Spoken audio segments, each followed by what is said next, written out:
والے لوگ،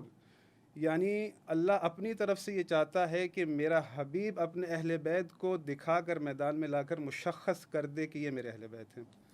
اور اس کے علاوہ جو آپ سنتے رہتے ہیں، رسول خدا صلی اللہ علیہ وآلہ وسلم نے حدیث قصہ کا جو آپ نے سارا سن رکھا ہے، اپنی چادر میں لے کر مشخص کر دیا، تمام کے تمام عالم اسلام کو یہ بتا دیا کہ میرے مخصوص اہل بیت یہ ہیں کہ جن سے اللہ نے رجس و ناپاکی کو دور رکھا ہوا ہے۔ حالانکہ جیسا کہ میں نے مثال دی، خدا چاہتا تو عیسائیوں کو اس دلیل سے بھی جو ہے وہ اپنے حبیب کی رسالت بھی منوا سکتا تھا، اپنی توحید بھی منوا سکتا تھا، لیکن در حقیقت اللہ یہ چاہتا تھا